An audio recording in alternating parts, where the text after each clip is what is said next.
सभी बहनों को प्रणाम करता हूँ, मातृशक्ति को प्रणाम करता हूँ। एक बार उस परम पिता परमात्मा को हम सब भाई बहन याद करें, जिन्होंने हमको धरती पर जन्म देकर भेजा है। वे ही हमारा पालन कर रहा है, वे ही हमारे शक्ति का स्रोत है, वे ही हमारी मन बुद्धि चित्त और अहंकार का संचालक है। उससे दूर हट करके ही हम दुखी होते हैं। तो आइए एक बार उस सद्बुद्धि विवेक की देवी परम चेतना को हम याद करें गायत्री महामंत्र के साथ।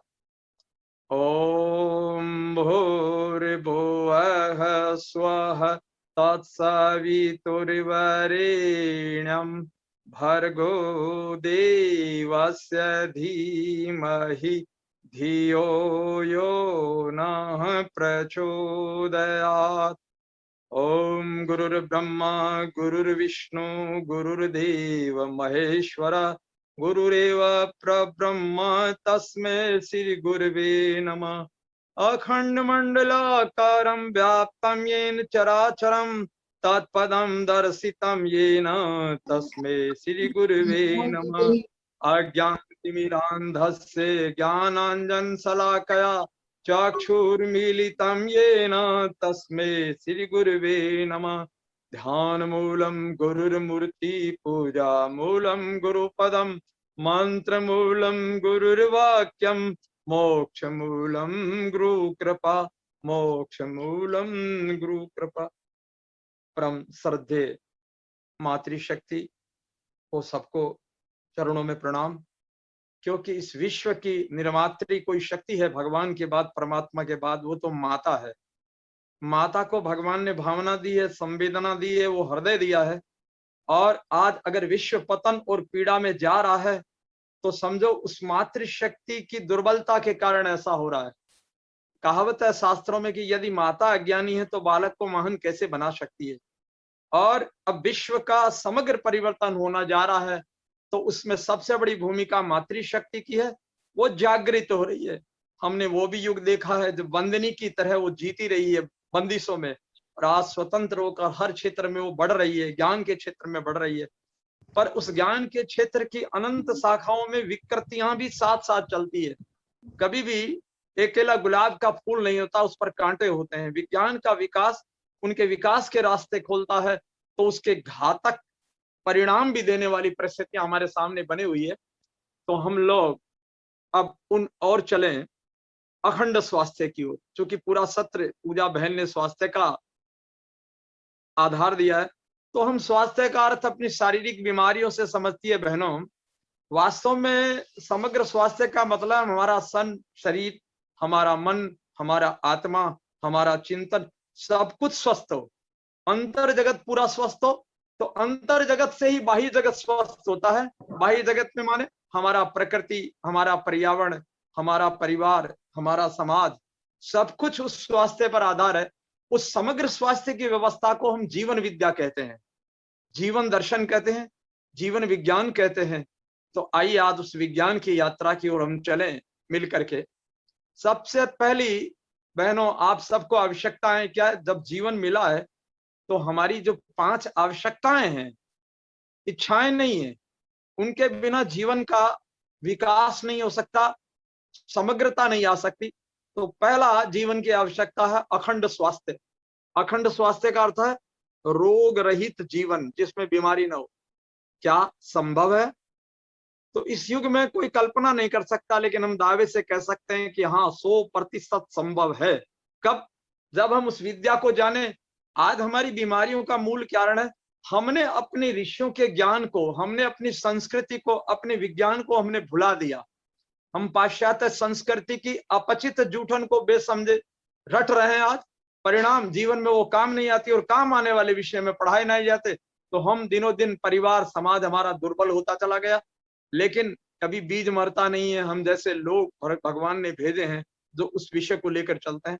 तो पहला अखंड स्वास्थ्य। अब शरीर के स्वास्थ्य के बाद दूसरी आपके अंदर में जो कामना है कि आवश्यकता है। कमजोर होना चाहता है क्या? कोई नहीं चाहता। सब चाहते हैं हम शक्ति संपन्न बने रहें। तो शक्ति आपकी मूल आवश्यकता है, कमजोरी रहित जीवन आपकी आवश्यकता है। तो क्या संभव है? तो हाँ, ये भी संभव है। आज हम शक्ति की तलाश टॉनिकों में करते हैं, दवाओं में करते हैं, अच्छे खाद्य पदार्थों में करते हैं, पर वास्तव में शक्ति प्राणों में है।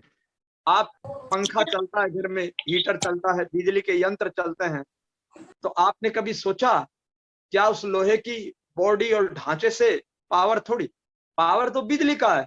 तो आपके शरीर में भी जो शक्ति का स्रोत है वो प्राण है, और इस प्राण विज्ञान को हमने भुला दिया, उसके बारे में हमें कोई जानकारी नहीं। प्राचीन में जब योग कराया जाता था तो आसनों के साथ प्राणायाम बराबर होते थे। बालकों को बचपन से लेकर के उस प्राण विद्या का विशेषज्ञ बनाया जाता, कभी उनमें शक्ति की कमी नहीं पड़ती। आज भी जो प्राण की साधना करते हैं, सरदेव रामदेव जी ने जागृति लाई, प्राणायाम के माध्यम से जितना कुछ दिया, एक विश्व में जागृति आई, और उस विद्या को समझना, उसका सम्मान शुरू हुआ, और उधर हमारा दिमाग मुड़ा। लेकिन वो जितनी अभी आप कर रहे हो उससे बहुत गहरी वस्तु है प्राण विज्ञान। तीसरा, आपको क्या चाहिए? आनंद चाहिए। आनंद किसको चाहिए? मन को चाहिए। शरीर को आनंद की इतनी अनुभूति नहीं, शरीर प्रकृति में जी रहा, लेकिन मन तो आनंद के लिए ही हर काम करता है। आप खाते भी आनंद के लिए, पीते भी आनंद के लिए, आप एयर कंडीशन लगा कर रहते हो कि आनंद मिलेगा, सुख मिलेगा। हर काम मनुष्य आनंद के लिए करता है। आनंद की स्रोत हम खाने में, पीने में, टीवी में, सिनेमा में, धारावाहिक में, सांसारिक नाच गान, तमाम प्रकार के सांस्कृतिक कार्यक्रमों में, मनोरंजन की दुनिया में खोजते हैं। बहनों, वो आनंद आधा अधूरा अधुला है। असली आनंद मिलता है मनुष्य को निस्वार्थ भाव से सेवा करने पर। ये प्रत्येक बहन भाई के जीवन में अवसर आता है। कभी आपने ऐसे व्यक्ति की कोई सहायता कर दी जिससे आपका कोई स्वार्थ का संबंध नहीं, वो दुखी था, परेशान हो गया, आपने थोड़ी सी सहायता की और उसने आपको ढेर सारा आशीर्वाद दिया, तो उसकी स्मृति करते ही आपको एक दिव्य आनंद की अंतर अनुभूति होती है। आज हमने क्या सेवा को त्याग दिया। भारत की प्राचीन जो ऋषि संस्कृति है उसमें सेवा को धर्म कहा गया है, मानव का आवश्यक कर्तव्य कहा गया है। और सेवा किसकी कर रहे हो आप? घर में माता पिता की सेवा से काम शुरू होता है, परिवार की, पति की, बच्चों की, अपने इष्ट मित्रों की, नातेदार रिश्तेदार जो आ रही है, सबकी सेवा, सेवा का पूरा विभाग ही बहनों के पास था। आज वो सेवा, उसके बाद क्या, वो सेवा का जब विकास होता जीवन में, तो वो सेवा फिर समाज के लिए प्रारंभ हो जाती, परिवार के से बढ़ करके जब समाज की सेवा आरंभ होती, और सेवा का जब आत्मिक विकास होता, तो एक दिन हम वो सेवा, विश्व विराट, ये विराट परमात्मा का अंश है, उसके भले का चिंतन करते हुए अपने धन को, अपने शक्ति को, अपने श्रम को, अपनी प्रतिभा को, अपने ज्ञान को विश्व मानवता के लिए, विराट परमात्मा के लिए समर्पित कर देते, तो उसको वक्त क्या मालूम है आपको? आनंद अखंड हो जाता है। और कहते अखंड आनंद बोधाय शिष्य संताप हारिणे। जैसे उस अखंड आनंद का मानव के जीवन में बोध होता है, तो आपके सारे दुख, तनाव, टेंशन, जितनी ये समस्याएं आज मानसिक हो रही है, बीमारियां हो रही है, क्रोध, चिड़चिड़ापन, उससे उत्पन्न तमाम प्रकार के डिप्रेशन रोग, ब्लड प्रेशर, एसिडिटी, ये तमाम प्रकार की बीमारियां मन की विकृति के स्तर पर पैदा होती है। लेकिन जब मन को आनंद का पोषण मिलता है तो ये विकृतियां दूर हटती चली जाती है। बहनों, ये जीवन एक भूमि है, क्षेत्र है, खेत है। अब इस खेत की जमीन में आप चाहो तो अच्छे बीज बो दो, अच्छे बीज नहीं बोओगे तो प्रकृति की एक व्यवस्था है, पूरी फसलें तो उगी जाएगी, और जो बुरी फसल उगाता है उनकी फिर दुर्गति है। तो आज हम मन को दे क्या रहे हैं? हम कौन सा संस्कार दे रहे हैं? क्या हमने इनको सेवा से दूर भागते हैं, सेवा से, इसलिए आज जीवन में आनंद खत्म हो गया। और आनंद खत्म हुआ तो विकृतियों के आनंद लेने लगे, तो जीवन में तमाम प्रकार की विकृतियां आई, तनाव आए, और हम शारीरिक मानसिक स्तर, दोनों स्तर पर रोगी होना शुरू हो गए। तीसरी आवश्यकता है मनुष्य की ज्ञान। ज्ञान किताबों से नहीं आता बहन। यहाँ एक बड़ा भ्रम है कि जो किताबें पढ़ ली, 2000 ग्रंथ पढ़े, इतना ज्ञान लिया, इतना सुना। ज्ञान का शाब्दिक अर्थ कुछ अलग है। ज्ञान उसे कहते हैं जो आपकी अनुभूतियों पर कसौटी पर उतर गया। किताब में मैं पढ़ा हुआ, हाँ, ज्ञान के मार्ग पर चलने के लिए पुस्तकें सहायक है। पुस्तकों से आपको सूचना मिलती है, प्रेरणा मिलती है, भावना मिलती है, कुछ उमंग पैदा होती है, उत्साह होता है कुछ नवीन करने का। लेकिन अब एक उदाहरण से आप समझो, आपको किसी बहन ने या किसी विशेषज्ञ ने बता दिया कि दूध को लेकर के कढ़ाई में डालो, गर्म करो, वो गाढ़ा हो जाएगा रबड़ी जैसा, फिर उसमें मेवा डालो, फिर मिश्री डालो, केसर डालो, और घोटते घोटते वो जब गाढ़ा हो जाए तो उसको जमा करके थाली में बर्फी बना लो, वो बर्फी इतनी स्वादिष्ट, बड़ी ही मधुर और बड़ी ही सुगंधित और बड़ी पौष्टिक और दिव्य होती है। अब आपने सूचना तो ले ली, लेकिन बर्फी बनाकर तो कभी नहीं देखा, और वो सूचना का प्रचार शुरू कर दिया। संयोग से आपको कोई केमिकल का विशेषज्ञ केमिस्ट मिल गया, तो वो आपसे जब तर्क करने लगा कि नहीं, जब दूध को गर्म करके उसमें आप मेवा डालोगे, मेवे से ऑयल छूटेगा, और मिश्री डालोगे तो वो फिर खट्टी हो जाएगी, मीठी नहीं बन सकती। गन्ने के रस से जब सिरका बनाते तो गन्ने का रस मीठा होता है, सिरका खट्टा हो जाता है, ऐसे आप बनाओगे बर्फी खट्टी हो जाएगी। तो आपने चूंकि प्रयोग करके नहीं देखा, सुनाए सुनाए ज्ञान की आप बात कर रहे हैं, तो आप डर जाओगे, आपसे शायद ऐसा होता है। ये केमिकल के विशेषज्ञ हैं। आज लगभग यही हालत हमारी हो गई है ज्ञान के क्षेत्र में। हम दूसरों के ज्ञान के ऊपर जी रहे हैं, अपनी अनुभूतियों पर नहीं कसते। दूसरा स्वास्थ्य की बात बताते हैं, वो हम करने लगते हैं, लेकिन हमने कभी अपने जीवन में करके नहीं देखा। अगर एक बार भी आपने वो दूध लिया और घोटा और उसी विधि विधान से बर्फी बनाकर देख ली और मुंह में खाकर आपने स्वाद ले लिया, तो फिर संसार के किसी भी केमिस्ट से आप ताकत के साथ भिड़ जाओगे, लाखों रुपए की शर्त लगा के, हाँ हम शर्त लगाते हैं, कभी खट्टी नहीं हो सकती, बर्फी मीठी बनती है। तो जो आपकी अनुभूतियों पर आ गया है बहनों, वो ज्ञान कहलाता है। और उस ज्ञान को, स्वास्थ्य की अनुभूतियां आप अपने शरीर पर करोगे, शक्ति की अनुभूतियां शरीर पर करोगे, तो वो आपका ज्ञान होगा, वो सूचना नहीं होगी, कभी जीवन में भटकना नहीं पड़ेगा। चौथी चीज, तो वो ज्ञान मिलता कहाँ से है? फिर ज्ञान का एक मार्ग है जो हमें प्रेरणा देता है, सत साहित्य, उसका स्वाध्याय करना चाहिए। स्वाध्याय का अर्थ निरंतर अध्ययन करना चाहिए विभिन्न विषयों का जो हमारे जीवन की जरूरत है। स्वास्थ्य चाहिए तो स्वास्थ्य विज्ञान के, आयुर्वेद के ग्रंथ पढ़ो। मन की गतियों का चाहिए तो मनोविज्ञान के ग्रंथ पढ़ो। और आपको विचारों की शक्ति चाहिए तो विचार विज्ञान के ग्रंथ पढ़ो। आपको श्रेष्ठ संस्कार चाहिए तो संस्कार विज्ञान पढ़ो। आपको परिवार नैतिक और सदाचार बनाना है, लोक व्यवहार बनाना है, तो लोक व्यवहार का ग्रंथ पढ़ो।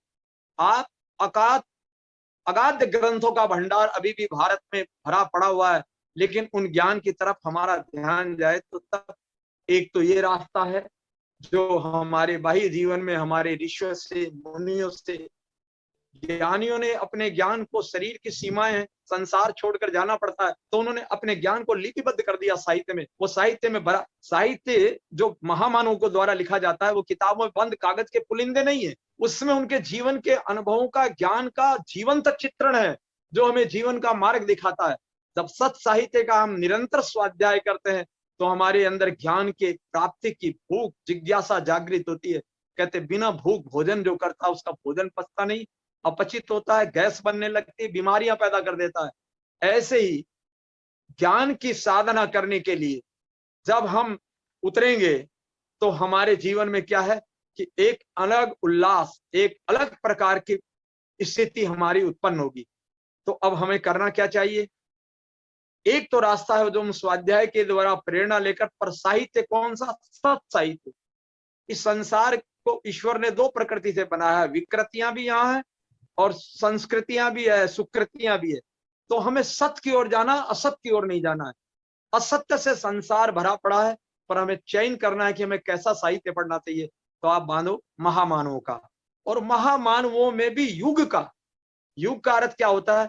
प्राचीन काल के महामानवों ने अपने समय के अनुसार, परिस्थितियों के अनुसार मार्गदर्शन किया, क्रियाएं बताई। क्या वो क्रियाएं आज के इस विज्ञान के युग में या आधुनिक युग में जो जटिल समस्याएं यथार्थ हो सकती है? नहीं। युग के अनुसार युग के महामानव जो आते हैं, वो उस ज्ञान के ही मार्ग को बताते हैं, पर युग की परिस्थिति के अनुरूप हमको क्या करना है वो बताते हैं। तो हमें उस मार्ग को लेना चाहिए, उस ज्ञान का संग्रह करना चाहिए।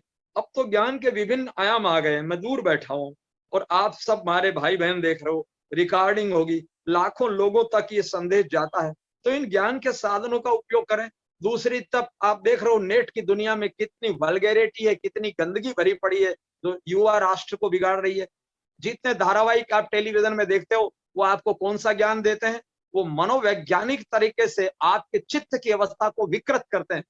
धारावाहिकों में छल, छद्म, झूठ, प्रेम, धोखाधड़ी।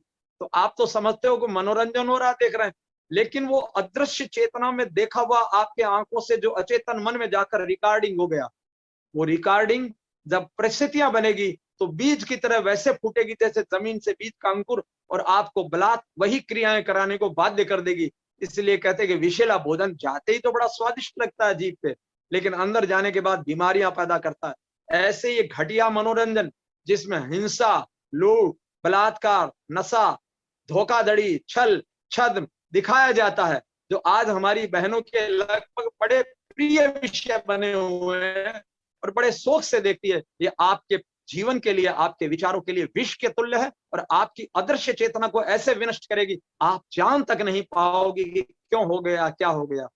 तो आप सत साहित्य की ओर मुड़िए, श्रेष्ठ साहित्यों की ओर आप चलेंगे तो बहुत कुछ आपको मिलेगा। सब कुछ भरा पड़ा है, खोजने वाला चाहिए। बहनों, संसार एक बाजार है, बाजार में सब प्रकार की चीजें बिकती है, जो जिसकी आवश्यकता होती है वैसी दुकान खोजता है, पूछताछ करके वहां पहुंच जाता है और प्राप्त कर ही लेता है।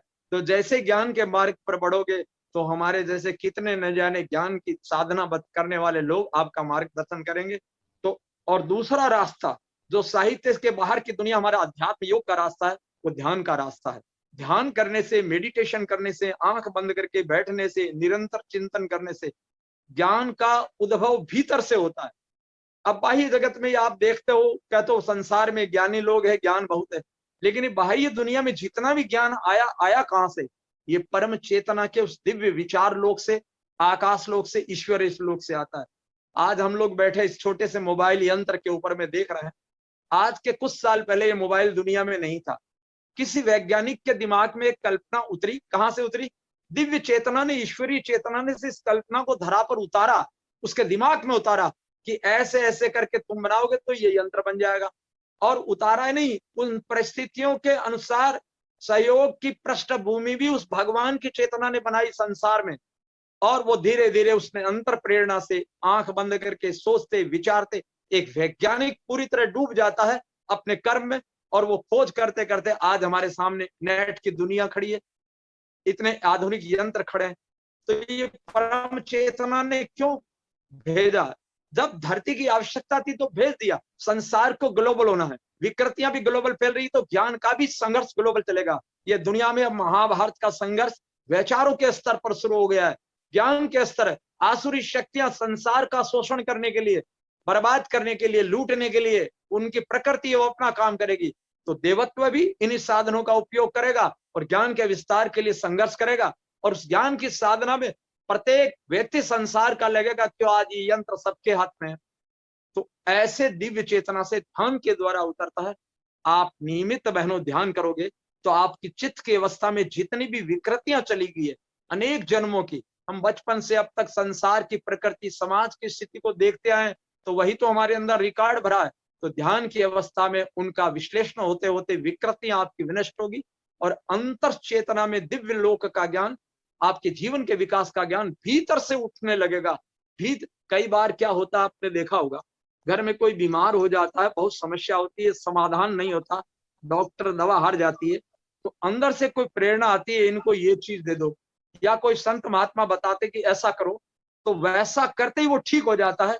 तो ये अदृश्य जगत से आज चिकित्सा विज्ञान का जितना ढांचा आप आयुर्वेद का देख रहे हो, उसमें दिए हुए जो ऋषियों के नुस्खे हैं या जो उन्होंने विधि व्यवस्था दी है स्वस्थ अखंड स्वास्थ्य जीवन की, वो अदृश्य लोक से उतरी हुई ज्ञान की दिव्यकरण है। वो पैसा कमाने के लिए जहरीले रसायनों का घोल बना करके आदमी को आराम देने वाली विद्या नहीं है। भगवान महाकाल शिव हमारी चिकित्सा जगत के सर्वोपरि व्यक्ति है, जिन्होंने तंत्र भी, मंत्र भी और सब प्रकार की चिकित्साओं को धरती पर उतारा है। और वो दिव्य चेतना लोक से किसी के मस्तिष्क में उतारते हैं युग की जरूरत के अनुसार, तो नए नए आविष्कार होते हैं। वो विशाल आज हजारों एक एक ग्रंथ हमारे आयुर्वेद के ऐसे पड़े हैं जिसमें 10-10 हजार नुस्खे दे रखे हैं। बहनों, हम क्या बतावें, दुर्भाग्य हमारे इस राष्ट्र का, हमको नहीं पढ़ाया गया न आपको बताया गया। ऐसे ऐसे प्राचीनता के दिव्य ग्रंथ है जिसमें चांदी बनाने की विधियां लिखी गई है। भारत में इतना सोना, इतना चांदी संसार ने लूटा, कहां से आ गया? ये रसायन की विद्याओं के हमारे विशेषज्ञों ने बनाया। इतने किस्म के फल, फूल, वनस्पतियां, ये वनस्पति विज्ञान के विशेषज्ञों ने बनाया। तो ये ज्ञान की साधना ध्यान के द्वारा आता है। प्रत्येक भाई बहन को नियमित आधे घंटे 20 मिनट एक निश्चित समय पर आंख बंद करके चुपचाप बैठ जाना चाहिए। अगर गुरु निर्देशित ध्यान है वो करें, और कोई निर्देश नहीं है तो चुपचाप बाह्य जगत से संपर्क काटो, नेत्र बंद करके बैठ जाओ और जो विचार आते हैं उनको चुपचाप आने दो, कोई लड़ाई नहीं, कोई संघर्ष नहीं, किसी भी भगवान देवी देवता का ध्यान नहीं। तो वो करेंगे क्या, आपकी स्मृतियों में पूर्व जन्म की, पूर्व की घटनाएं विचारों के स्तर पर, याददाश्त के स्तर पर आएगी और आकर ये समझो वो डिलीट होती जाती है, निकलती जाती है। ऊपर आने का अर्थ है उनका विनाश हो रहा है। तो आप अब देखो मोबाइल के युग में, अब उदाहरण दो, मोबाइल की मेमोरी अगर भर जाती है तो मैसेज नहीं आते, और नहीं आते तो कितना परेशान होता आदमी के साथ, मैसेज नहीं आते तो समझदार आदमी कहता है मेमोरी खाली करो। क्या करें, बोले डिलीट करो। तो डिलीट करता है, फिर एक एक करके जब खाली स्पेस, जगह खाली होती है, तब जाकर नए मैसेज आते हैं। तो ऐसे ही हमारी आंखों के लेंस से, ये कैमरा लगा हुआ है, संसार का जो भी दृश्य जाएगा वो आपके अचेतन मस्तिष्क में जो है सूक्ष्म मन, वहां अचेतन में जाकर रिकॉर्ड होता है अचेतन मन। और वो रिकॉर्डिंग जब भर जाती है और आपको बहुत उपयोगी चीजें नहीं आती, विकृतियां भर जाती है, वायरस घुस जाते हैं टीवी की तरह, तो आपके दिमाग में बेचैनियां होती है, नींद नहीं आती, टेंशन होता है, कितनी बीमारियां होती है।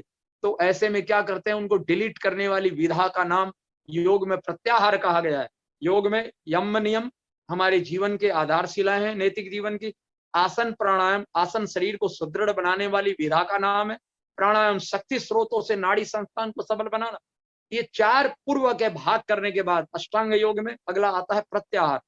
प्रत्याहार का अर्थ है जो आहार आपने कर लिया, शरीर वाला आहार नहीं, मन के अंदर चला गया, आंखों के माध्यम से अच्छी घटनाएं, बुरी घटनाएं, किसी की लड़ाई, किसी का प्रेम, कहीं लोभ की घटनाएं, जितनी अच्छी बुरी संसार की घटनाएं, वो सब अचेतन में जा रही है।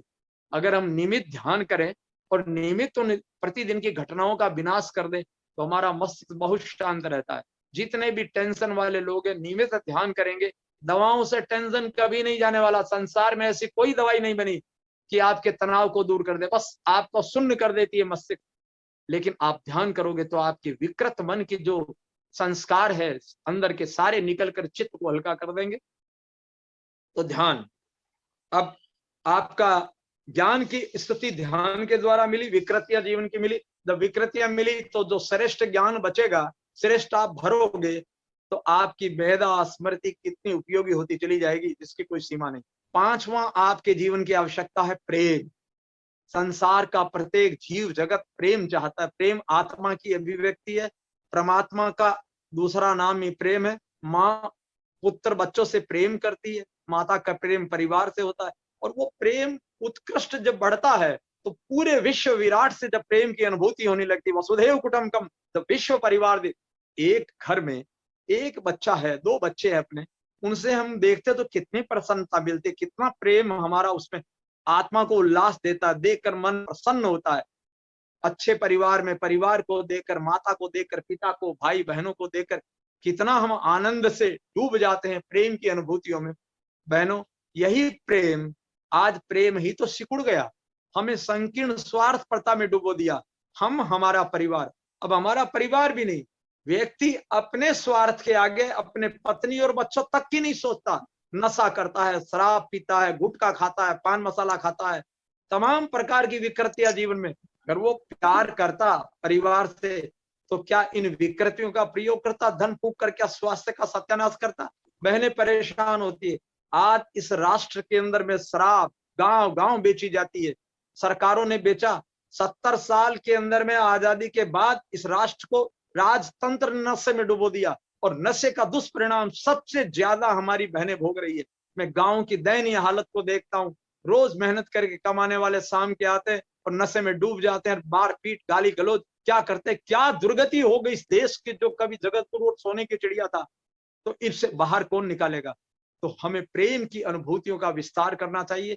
हम अपने दायरे से बाहर निकल करके जब सारे विश्व के लिए चिंतन करेंगे, विराट के से प्यार करेंगे, हर मानव में उस परमपिता परमात्मा की कृति देखेंगे, तो बहनों, जब योग की अंतिम अवस्था समाधि में हम पहुंचते हैं तो हमें विराट की अनुभूति होती है। अपनी आत्मा का रूप हमें संसार के प्रत्येक प्राणी में, जीव में दिखाई देने लगता है। तो आत्मा का उल्लास बढ़ता है, प्रेम सर्वजनीन व्यापक हो जाता है। तो उस वक्त अखंड आनंद और अखंड प्रेम की अनुभूतियां जो होती है, तो बहनों, अखंड स्वास्थ्य मिलता है, रोग रहित जीवन मिलता है।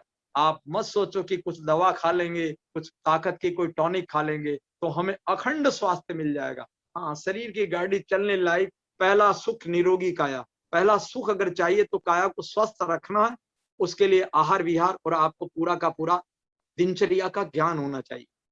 आज हमारी ज्ञान और प्रकृति कितनी विकृत हो गई है। हम रात में देर तक सोते हैं, देर से खाते हैं, देर से उठते हैं।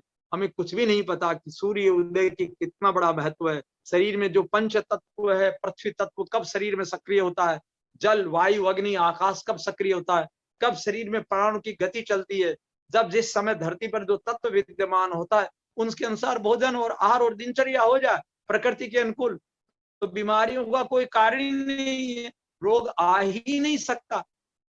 और जिन्हें, एक दूसरी बात, जिन्हें हम रोग समझते हैं, सबसे बड़ी संसार की भ्रांति है, जिन्हें हम रोग समझते हैं वो रोग नहीं है, वो एक प्रकृति की शोधन व्यवस्था है। बहनों, आपके कमरे में नित्य देखो गर्द गुबार आता है, रोज झाड़ू लगाती हो, रोज पोछा लगाती हो, रोज स्नान करती हो, रोज वस्त्र क्यों धोती हो? न धोगे तो गंदगी इकट्ठी हो जाएगी। तो इस बाह्य जगत की जो गंदगी है, भोजन में गंदगी, आज तो भोजन विषैला, रासायनिक खाद कीटनाशक का भोजन खा रहे हैं हम, उसमें कितनी जहरीली मिलावट हो रही है, मिलावट के दूध, मिलावट का अन्न, मिलावट की सब्जियां जहरीली, वो सब जहर शरीर में नहीं जाएगा क्या? हवा में जहर, पानी में जहर, भोजन में जहर। पूरी धरती को इन लुटेरों ने, इन राक्षसों ने, मैं लुटेरा शब्द ने कहकर, राक्षसों ने जो अपने थोड़े से लोभ लालच के लिए पूरी धरती को, पूरी विश्व मानवता को इस विनाश के दलदल में ढकेल दिया। आज पंजाब के अंदर में 80% बहनों को यूट्रस के कैंसर हो रहे हैं, घर घर में मर रहे हैं लोग, पूरी की पूरी हालत खराब है। इतना जहर किन्होंने डाला? तथाकथित बुद्धिमानों ने, तथाकथित उन लोभियों ने जो दुनिया का धन हड़पने के लिए ये विकृतियां पैदा की और हमें दिखाया। तो बहनों, जो आपके शरीर में बीमारियां हैं ना, जिनको हम रोग कहते हैं, वास्तव में वो रोग नहीं है। आयुर्वेद उनको रोग मानता ही नहीं है। आपको उल्टी होती है तो कभी आपने सोचा आपके शरीर से क्या निकलता है? कोई अच्छा पदार्थ निकलता है कि बदबूदार मेला, बद विष निकलता है, गंदगी निकलती है? और लेकिन जरा सी एक बार उल्टी हो जाए तो तुरंत डॉक्टर के यहाँ भागती हो आप सब, बच्चों को लेकर के खुद भी, और जाकर कहते हो कि अरे उल्टियां हो रही है, वोमिटिंग हो रही है, बंद करवाओ, कोई दवा दो। तो डॉक्टर आपको तुरंत इंजेक्शन दे देगा, बोतल चढ़ा देगा, गोली दे देगा, उल्टी बंद होगी। तो उल्टी बंद करके आपने किया क्या? आपने शरीर से निकलने वाले विष को अपने अंदर रोक दिया, और जब जब होता रहा, रोकते रहे, तो वो गंदगी इकट्ठी होते होते असाध्य रोगों को जन्म देती है। और ये उल्टी हो क्यों रही थी? किसने की? आपने की? नहीं, अंदर में आपकी बैठी हुई जो जीवनी शक्ति है, जो आपकी जीवन की मूल ताकत है, प्राण ऊर्जा है, ऊर्जा ने देखा कि शरीर में गंदगी, जैसे घर में माँ झाड़ू लगाती है और गंदगी को निकाल कर, कीचड़ को बाहर कर देती है, विकृत पदार्थों को, घर को लीप पोत कर, साफ पोछा लगा करके ठीक कर देती है, ऐसे ही हमारे अंदर हमारी एक माँ है, जिसको हम जीवनी शक्ति कहते हैं आयुर्वेद की भाषा में, है ना, जीवन की प्राण ऊर्जा कहते हैं। जीवन का संचालन वही करती है। जैसे आत्मा हमारी परमात्मा का अंश है, तो प्रकृति की जो महान शक्ति है, प्राण ऊर्जा, वो हमारे जीवन की जीवनी शक्ति कहलाती है। और वो जीवनी शक्ति शरीर में पड़े हुए किसी भी विषैले पदार्थ को, विकृत पदार्थ को, जो शरीर के लिए हितकर नहीं है, उनको बाहर फेंकने का काम करती है। और बाहर फेंकने के कई रास्ते हैं। एक रास्ता दरवाजे से ले गए, दूसरा खिड़की से उठाकर फेंक दिया, तीसरा नाली से साफ कर दिया। तो आपके शरीर में शोधन के भी रास्ते हैं। आमाशय से जो कुछ शोधन होता है, तो 3 रास्ते मुख्य है जिनसे अक्सर आपके शरीर का जहर निकलता है। जब दस्त लगते हैं, टूल्स लगती है, लैट्रिन लगती है, बराबर कंटिन्यूस डिसेंट्री हो जाती है, डायरिया हो जाता है, तो पतले काले पीले बदबूदार दस्त लगना शुरू हो जाए, तो समझो प्रकृति आंतों के रास्ते शरीरगत विषयों को, 32 फुट लंबी आंतों में जमे हुए कचड़े को, सड़े हुए पदार्थ को बाहर फेंकने का काम कर रही है। तो हम तो दस्त बंद करा देते हैं दवा खा करके। नहीं, जब वो फेंकती है तो खुश होना चाहिए। ऐसा नहीं है कि संसार में तो हम भी तो रहते हैं, हमें होता है, तो हमें कोई दवा क्यों नहीं, हम कभी बंद नहीं करते, हम होने देते हैं, चुपचाप पानी पीते हैं, बैठे रहते हैं, होने दो, जितना कितना होगा, 10 बार 20 बार 25 बार हुई, जैसे ही शरीर की सफाई हो गई, दस्त अपने आप बंद हो गए। और दस्त बंद हुआ, बढ़िया भूख लगी, शरीर को नहाए धोए, कपड़े बदले, और हल्का सा दही है, चावल है, क्या खाना चाहिए इसका भी हमें ज्ञान है। दस्त के बाद वो खा लिया, केला खा लिया, बेल का शरबत पी लिया, तो तत्काल आराम मिल गया। उसके बाद इतनी शक्ति महसूस होती है दस्त लगने के बाद, दस्त के समय शरीर में पानी की कमी न पड़े, इसके लिए नमक चीनी का घोल लेते हैं, बताते हैं डॉक्टर। पर शहद और पानी अगर आप बराबर लेते रहें, ग्लूकोज के रूप में निरंतर पीते रहे, शरीर में दस्त के समय पानी की कमी न पड़े, और जब पानी बराबर जाएगा तो शरीर का शोधन बड़ा आराम से होगा, आपको कमजोरी नहीं लगेगी, सुस्ती नहीं लगेगी। और कई बार क्या होता है कि कमजोर आदमी दस्त से हार जाता है कि अब बड़ी दिक्कत हो गई उठने बैठने में, तो बंद करने की भी विधा है। आपको बता दे, बंद करने की बड़ी आसान विधा। जब लगे कि अब दस्त हमको बंद करना है, पर्याप्त हो गया, तो वो विज्ञान भी ऋषियों ने दिया। क्या दिया? बेल आता बाजार में आजकल, बेल का ये आता है मीठा खाने वाला, जिसका लोग शरबत बना के पीते हैं। उस बेल का चूर्ण आता है, वो पक्के बेल का नहीं होता, गद्दर और कच्चे बेल का आता है। उस चूर्ण को बाजार में लाकर इमरजेंसी दवा के तौर पर आप कभी भी घर में रखो, हर दम रहनी चाहिए वो। और जैसे ही किसी को दस्त लगे, अपनी क्षमता के अनुसार 10 बार, 20 बार, 25 बार, जितना हो करने दो। शहद पानी पिलाते रहो। शहद नहीं है घर में तो मिश्री हो तो मिश्री, थोड़ा गुड़ पानी घोल लो, है ना, और थोड़ा सा नमक डाल दो, और वो एक एक कप उसको हर 10 के बाद देते रहो। और पेट में से एनर्जी, ऊर्जा जाएगी और शोधन होता रहेगा।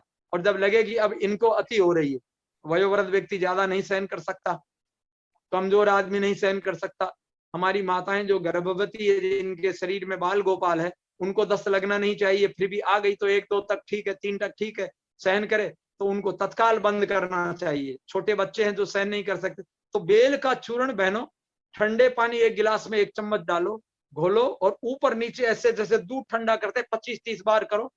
थोड़ा सा शहद मिला दो, नहीं मिलाओ तो भी कोई बात नहीं, मिश्री हो तो मिश्री मिला दो, और उसको छान लो एक कपड़े से। और छान कर उसको, आप बड़ा आदमी है तो 1 गिलास, छोटा है तो आधा कप, 1 कप, 1 बार दो, 2-3 घंटे में। एक खुराक में दस्त बंद करता है। इतनी बढ़िया दवा संसार में किसी भी पेथी में नहीं है जो कोई साइड इफेक्ट न करे किसी प्रकार का। और शरीर का शोधन हुआ, दस्त आपकी बंद हो गई। 2-3 बार जब लेोगे, फिर हल्का फुल्का फल फूल खा लो, जो रुचि शरीर में शोधन के बाद इच्छा होती है खाने की, खिचड़ी खाने का मन होगा, कुछ हल्की फुल्का, किसी को फल खाने का मन होता है, फल में किसी को केले की इच्छा होगी, किसी को पपीते की इच्छा होगी, तो जो रुचि लगे बस थोड़ा सा वो ले लो, और धीरे धीरे आप सामान्य भोजन पे आ जाओ। तो शोधन, अगर आज हमको 15 वर्ष के बाद किसी प्रकार का रोग नहीं हुआ, क्यों? कि हम ये विधियां शरीर की आती है तो उस वक्त हम कभी दवा नहीं खाते, हम होने देते हैं, कितनी होगी होने दो। कभी कभी उल्टी और दस्त दोनों एक साथ होती है, तो यानी प्रकृति आंतों का भी निकालती है, आमाशय में दूषित पित्त दोष है वो भी निकालती है। तो पहला रास्ता आपका शौचालय का है, जिससे दस्त के माध्यम से आपके शरीर का जहर निकलता है। और आज हम भूल यही करते हैं कि उनको डॉक्टर के यहाँ ले जाते हैं, दौड़ करके तुरंत दवा दिलाकर रोक देते हैं, और वो विष शरीर में रोका हुआ हमारी हजारों असाध्य बीमारियों को जन्म देने का मूल कारण बन जाता है, और हम अपना अपघात कर डालते हैं। तो वर्तमान ये चिकित्सा नहीं है, वाकई हम जीवन विज्ञान को भूल गए। दूसरा, मान लो कभी कभी अक्सर होता है उल्टियां होना, जी घबरा रहा है, अक्सर एसिडिटी बढ़ने पर बहनों को बड़ा जी मचलता है, मुंह खट्टा हो जाएगा, सीने में जलन होगी, और चित्त बिगड़ेगा, पसीना आएगा, चक्कर आएंगे, कमजोरी आएंगी, ये सब लक्षण, जी घबराता है। तो क्या है? ये दूषित पित्त का आमाशय में इकट्ठा हो जाना। दूषित पदार्थ जब आमाशय में, आपके स्टोमक में भर जाते हैं, तो उनको क्या आंतें स्वीकार नहीं करती, वो ऊपर ही पड़े रहते हैं। आप कुछ खाओगे, पचेगा, वो चला जाएगा, वो ऊपर ही बना रहेगा। और जब दूषित पदार्थ सीमा के बाहर होता है, तो शरीर क्या करता है? गिरा देता है, और वोमिटिंग चालू हो गई, तो हम बेचैन होकर डॉक्टर के यहाँ जाते हैं, दवा खा करके उसको रोक देते। अरे बहनों, अगर हम गुनगुना पानी कर लें, और जब वमन की इच्छा हो, तो चूंकि वो गाढ़ा है, निकल नहीं रहा है, और हमने अगर थोड़ा सा भी जल पी लिया 1 गिलास, और वो पानी मिलते ही बड़ी आसानी से वमन हो जाएगा। और एक बार वमन हुआ, शांति हो गई, फिर पानी पी लो थोड़ी देर में, फिर वमन। तो 2 बार 3 बार, कई बार पित्त की उल्टियां होती तो बड़ा दबाव पड़ता है, तनाव आता है, पसीना निकाल देती है। लेकिन जो जानता है कि मेरे शरीर का जहर निकलता है, वो इन प्रक्रियाओं को देखकर बेचैन नहीं, प्रसन्न होते हैं हम। जिस दिन ये होता है, हम परिवार को बोल देते कि आज प्रकृति माँ की कृपा होगी, आज माँ हमारी सफाई का अभियान प्रारंभ कर रही है। क्या हुआ? मैंने कहा जी मचल रहा है। तो अच्छा, जी मचल रहा है, तो मैंने कहा पानी गर्म करके रख दो 1 भगोना, और लेट गए, पानी गर्म करके रखा, और पानी पिया, और थोड़ी देर में जब जी में चलता है, तो अगर आपने 1-2 गिलास पानी गुनगुना बैठ कर उकड़ू पी डाला, तो पीते पीते जाने के पहले ही वमन हो जाएगा, और तुरंत आपको उल्टियां हो गई, और वो जहर आपका खट्टा फीटा निकल कर बाहर आ गया। उसके अलावा थोड़ी देर में फिर, और अगर तत्काल सब निकालना तो फिर पानी पी डालो तुरंत, 2-3 गिलास, जितना पी पाओ, फिर वमन हो जाएगा। न हो तो जीभ को बाहर निकालो और ये अंगुलियां डालकर झुकते हुए पेट को 90 डिग्री खड़े होकर या कुर्सी पर बैठ के झुकाओ, अंगुलियों को जीभ पर ऐसे ऐसे रगड़ो, अंदर तक सारा पानी आ जाएगा। 2-3 बार बहनों अगर आपने गुनगुना पानी डालकर वमन किया तो आमाशय में भरा हुआ एसिडिटी, जहरीला, इतना खट्टा पदार्थ निकलता है, इतना दूषित पदार्थ निकलता है बदबूदार, जिसकी कोई सीमा नहीं। वो भयानक जहर आपके जब शरीर में फैलता है तो नस नाड़ियों को विकृत कर डालता है, खून में फैल जाता है। तो फिर आपने उल्टियों को रोक दिया डॉक्टर के यहाँ जाकर दवा दे करके, तो क्या होगा? वो दूषित पदार्थ आंतों में पहुंच गया, तो आंतें तो निरंतर शोषण की और खून में पहुंचा, खून से पूरे शरीर में फैल गया, तो रक्त का दोष पैदा हो गया, खाज, खुजली और न जाने कितने प्रकार के रक्त से संबंधित विकार पैदा हो गए।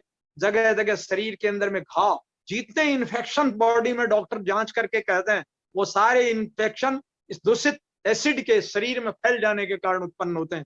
तो बहनों, अगर प्रकृति माँ उस दोष को उधर से निकाल रही है तो आप हमको तो सहायता करनी चाहिए, खुश होना चाहिए। हमें आयुर्वेद की किसी गोली चटनी चूर्ण की भी जरूरत नहीं पड़ती। क्यों? इन प्रकृति की व्यवस्थाओं के अनुसार जब होता है तो हम खुश हुए, हमने अपना काम कर डाला। और जैसे ही वमन आपका खत्म होगा, आपका शरीर इतना हल्का हो जाएगा, जो अभी कमजोरी लगती है ना, चक्कर आ रहे हैं, जिसके लिए आप टॉनिक खोजते हो, डॉक्टरों से इंजेक्शन खोजते हो और ताकत की दवाइयां खोजते हो, वो शक्ति बहनों, जो प्राण ऊर्जा बह रही थी आपकी नाड़ी संस्थान में, इस जहरीले पदार्थ ने उस ऊर्जा को बाधित कर दिया। और जैसे शरीर में एसिड निकला, तेजाब निकला, नाड़ी संस्थान साफ हुआ, वैसे ही विद्युत की धारा, प्राण ऊर्जा की धारा शरीर में।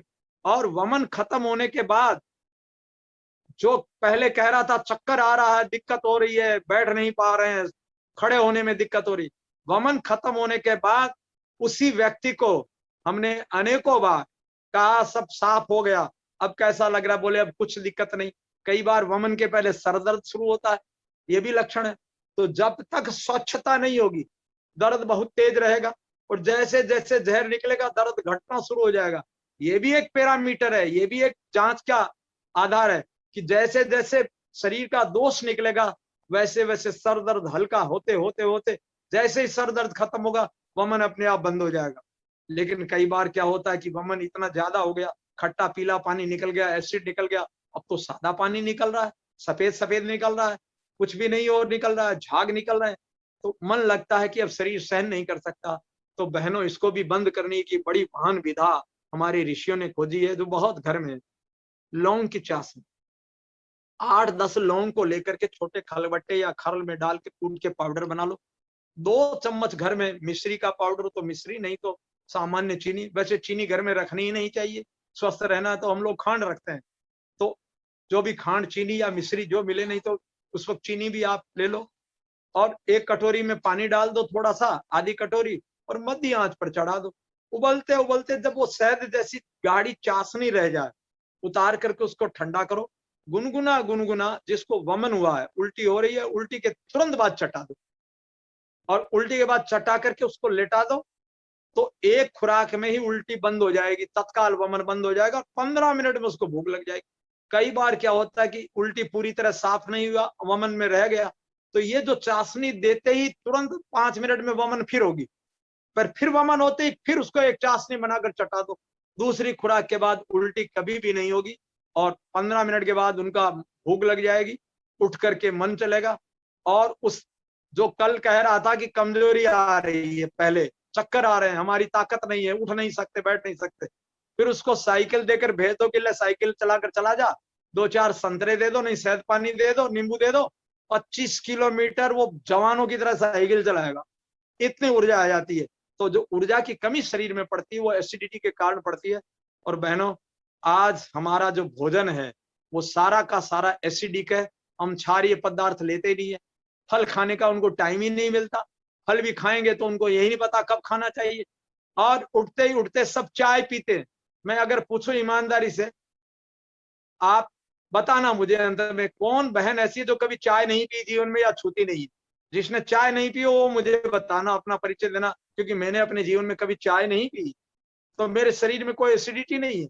दुनिया में, संसार में सबसे ज्यादा शरीर में एसिड पैदा करने वाला पदार्थ चाय में है, और वो चाय में इतना भयानक एसिड है, जो मांसाहार करते हैं, मीट खाते हैं लोग, उन मांसाहारियों के शरीर में जो मांस से एसिड पैदा होता है, उससे 8 गुना एसिड आपके शरीर में चाय पैदा करती है।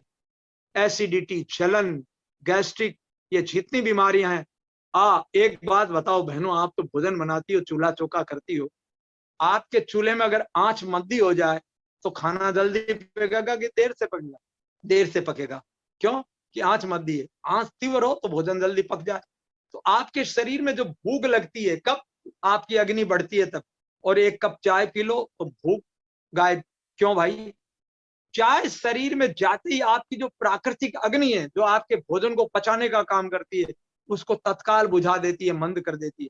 और जिसकी अग्नि मंद है और उसके बाद भोजन खाएगा, जिस चूल्हे में ईंधन तेज आंच नहीं है और ईंधन डाल दोगे लकड़ियां, तो बहनों क्या निकलता मालूम है? धुआं निकलता है। तो ठीक यही आपके शरीर में हो रहा है। जब आप के शरीर में अग्नि मंद है, फिर आपने भोजन में कुछ भी डाल दिया तो तुरंत गैस बन जाएगी, पेट फूल जाएगा। क्यों? कि आपके शरीर में वायु का प्रकोप पैदा हो गया है। क्यों? कि अग्नि मंद थी और भोजन को पचा नहीं पाई। तो 3 घंटे में पचना चाहिए, 6 घंटे। और जब भोजन समय के अंदर में पचता नहीं है, तो बहनों उसमें फर्मेंटेशन, सड़ान पैदा होती है। और जब वो सड़ता है, फर्मेंट होता है, तो वो एसिड को जन्म देता है, तेजाब को जन्म देता है। तो पहले चाय तेजाबी, फिर उसमें चीनी आपने डाली, वो तेजाबी, और उसके बाद आपका अग्निमंद हुई तो भोजन किया, उसमें भी मिर्च मसाला पता नहीं।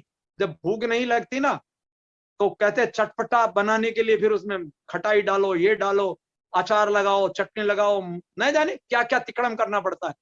कभी कभी बहनों, आपको याद होगा, आप कहीं बाहर से आए और घर में कोई था नहीं, और भूख इतनी जोर से लगी है कि चौके में गए तो वहां कुछ नहीं मिला, सूखी रोटी पड़ी होगी पापड़ की तरह। तो वो भी खा करके बड़ा स्वाद लगता है कि आज तो रोटी बड़ी टेस्टी लग रही है। तो बहनों सच मानो, स्वाद संसार के किसी पदार्थ में नहीं है। स्वाद कड़ी भूख में है, जो शानदार लगे। और कड़ी भूख लगने की व्यवस्था कोई हम भारतीयों ने चाय पी कर खत्म कर दिया। अंग्रेज क्या हमारे मित्र थे? क्या भारत के हितैषी थे? चाय पिलाने का उन्होंने इतना बड़ा प्रचार किया। और आज तो जो भयानक जहरीली चाय आप पी रहे हो, 100 प्रकार के पेस्टिसाइड चाय के बागानों में डाले जाते हैं। मैंने 18 साल इस भारत की दैनिक, ये भारत वही है जिसके अंदर में हमने देखा 1-1 कुंटल का बोरा उठाकर फेंकते थे बचपन में हम लोग, और आज 25-30 किलो की बोरी उठाना दुभर हो गया। और बोरी उठाइए, अपनी जिंदगी की, शरीर के जीवन की लाश को ढोना भी दुभर हो गया। जिंदगी लाश बन गई है। अपने चलने की क्षमताओं में लोग नहीं है। जरा सा काम करेंगे हाफ जाएंगे, थोड़ा सा चलेंगे थक जाएंगे। क्यों? हमने उस आहार को चाय पी पी करके, हमारे माँ बाप ने पिया, हमारे शरीर में हमारी धातुएं कमजोर दी, कमजोर धातुओं ने कमजोर संतानों को जन्म दिया। तो आप देख लो, आपके दादाजी कैसे थे, फिर आपके पिताजी कैसे थे, आप कैसे, और आपके बच्चों की क्या हालत है देख लो। एक तो उनके शरीर में हमने ही उनको कमजोर जन्म दिया, और वो कमजोरी के कारण ऊपर से इलेक्ट्रॉनिक मीडिया, फास्ट फूड, और फिर वही जहरीले खान पान। आज उनकी हाइट नहीं बढ़ रही है, आंखों में चश्मा लग रहा है, विटामिनों की कमी हो रही है। 8-8, 9-9 साल के बच्चे डायबिटीज के पेशेंट निकल के आ रहे हैं, किसी को ट्यूमर हो रहा है। तो किस ओर हम बढ़ रहे हैं, इसका हमें अज्ञान है, हमें ज्ञान नहीं। और चाय का विज्ञापन देख देख के हम विज्ञापनों के जाल में फंस गए और हमारा सत्यानाश कर डाला हमने, अपने स्वास्थ्य का, परिवार, समाज और राष्ट्र के स्वास्थ्य का। और हम डॉक्टर दवाओं के चक्कर में पड़े हुए हैं। तो आपका दूसरा क्रम, आपको भोजन विज्ञान का ज्ञान होना चाहिए, क्या खाना चाहिए। अब आपको बहनों मैं बताऊं, भोजन की व्यवस्था हमारी प्राकृतिक क्या है। अग्नि सबसे कहते हैं कि प्रातः काल बड़ी तीव्र रहती है। कब? जब प्रातः काल तीव्र तब रहेगी जब आप 3 और 4 बजे उठ करके अपनी दैनिक दिनचर्या को करेंगे। खेतों में लोग मेहनत करते थे, बहनें घरों में अपना गाय दूध आदि का काम करती, घर की सफाई व्यवस्था करती, मंथन करती, और घट्टी चक्की चलाती थी बैठ करके नित्य ताजा आटा खाने के लिए। आज भी हम आदिवासी क्षेत्र में रहते हैं, आदिवासी ग्रामीण क्षेत्र के अंदर में हर घर में चक्कियां लगी हुई है। हर महीने यहाँ की जो बहनें हैं, वो सब चक्की पर अपना प्रतिदिन का अनाज और धान कूट कर तैयार करती है, ताजा बनाती है, ताजा खाती है। वो कहती है कि बासी खाने का, यानी एक दिन का पिसा हुआ 5-6 दिन का आटा भी बासी मानती है। और वो ताजा भोजन जब आप खाओगे तो आपका शरीर का श्रम। और बहनों, आपको बता दूं, आज बहनों का विषय है। बहनों के अंदर में शारीरिक संबंधी और मातृ से संबंधी तमाम प्रकार की विकृतियां भरी पड़ी है, यूट्रस से संबंधित तमाम प्रकार की। आपको बता दे, बहनों के लिए संसार का सर्वश्रेष्ठ योग व्यायाम चक्की चलाना था। जब वो चक्की 15 मिनट 20 मिनट चला लेती प्रतिदिन, तो उनके शरीर की एक एक हिस्से का, जोड़ का, रीढ़ का, और उनके जो हमारा हमारा ये प्रजनन क्षेत्र है, गर्भका क्षेत्र है, इस क्षेत्र का इतना सूक्ष्म शानदार व्यायाम होता था कि कभी तो कोई सिजेरियन नहीं होता था, बच्चे नॉर्मल डिलीवरी, और कहीं कोई समस्याएं नहीं थी, और शरीर का स्वास्थ्य मेंटेन था। लेकिन हमने वो सब विधाएं छोड़ दी, सब साधन सुविधाओं में जीने लगे, प्रकृति में जीना। युग आ रहा है, लौट के आना पड़ेगा मानव को, और शुरू हो गया। सूरत वगैरह जैसे बड़े बड़े शहर में घरों में चक्कियां आना शुरू हो गया। जो बड़े लोग हैं उन्होंने अपने घरों में आटा चक्की, कहते एक पंथ दो का, आज व्यायाम भी हो रहा है और घर का भोजन भी, आटा भी लिया जा रहा है। 15 मिनट ही तो चलाना है। तो डॉक्टरों के यहाँ जाकर के समय खराब करना, पैसा फूकना, नर्सिंग होम में रहकर अपने शरीर का चीर फाड़ करवाना और दारुण दुख भोगना धन फूकते हुए, उससे अच्छा तो 15 मिनट घर का आटा पीस कर, और व्यायाम के उच्च भाव से पीसो तो क्या दिक्कत है। व्यायाम करना, अब तो जागृति आ रही है व्यायाम की, और संसार उन्मुख हो गया पूरी दुनिया। आधार लेकर आप चलो तो आपका स्वास्थ्य। तो अब आपको जो जो शोधन विज्ञान की मैं क्रिया बता रहा था, मल दोष निकल गए आंतों से दस्त के द्वारा, पित्त आदि के जो दोष थे आपके आमाशय से वमन के द्वारा निकल गए, एसिड आदि जो बढ़ता था वो न। अब आपका तीसरा दोष, वात पित्त कफ तीन ही तो शरीर में है। वायु का दोष आंतों से गया, पित्त का दोष वमन के द्वारा निकल गया, कफ का दोष हमेशा जुकाम के द्वारा बहता है, नासिका के द्वारा। सर्दी जुकाम जब लगती है तो आप देखा होगा कि नाक से पानी बहना, तो जुकाम जब लगती है तो कफ का प्रवाह हमेशा उसका मार्ग है, वायु का मार्ग आंतों के माध्यम से, पित्त का मार्ग वमन के माध्यम से, और कफ का मार्ग हमारे ऊपरी हिस्से से निकलता है, नाक के द्वारा गाढ़ा पानी बहता है। तो कफ हमेशा इधर बहता है। लेकिन कफ की उत्पत्ति कहाँ होती है? सब कहते हैं अरे नाक में यहाँ पानी आ रहा, खोपड़ी में नहीं, फेफड़ों में नहीं। कफ की उत्पत्ति भी आमाशय से होती है। जब कफ आमाशय में उद्देतित होकर के ऊपर की ओर वायु के द्वारा पहुंचता है, तब जुकाम बनने की स्थिति पैदा होती है। जुकाम की जब स्थिति पैदा होती है तो शाम को आंखों में झुंझुनी चुनचुनाहट होने लगेगी, आंखों में लालीपन आने लगेगा, पानी आने लगेगा, परेशान होने लगेंगे। तो आप बहनों पक्का मान के चलो कि जुकाम लगने वाली है। और जब जुकाम लगने वाली होती है तो ये पहले लक्षण प्रकट होते हैं। तो अब आप बताओ, अब हमें सूचना मिल गई कि हमारी माँ प्रकृति हमारे शरीर में बढ़े हुए कफ की प्रकृति, अब कफ की प्रकृति बढ़ी क्यों? हमने कफ प्रधान आहार खाए, फ्रिज का ठंडा खाना खाया, मैदे का सामान खाया, बिना भूख के खाया, अति आहार किया, तेल चिकना ज्यादा खाया, और पाचन क्षमता से ज्यादा खाया, तो शरीर में केला आदि जो कफ प्रधान चीज है, आलू है, चावल है, ये खाया, टिक्की चाट खाया, ये सब शरीर में कफ बढ़ाते हैं। जब कफ की अति मात्रा हो जाती है संतुलन से, तो प्रकृति उसको बाहर फेंकने की व्यवस्था करती है, तो वो जुकाम के रूप में बहाव देती है, और 72 घंटे में शरीर का सारा बढ़ा हुआ कफ बहकर निकल जाता है। अगर उसको रोको ना, बहता है चुपचाप बहने दो, जो होता है होने दो।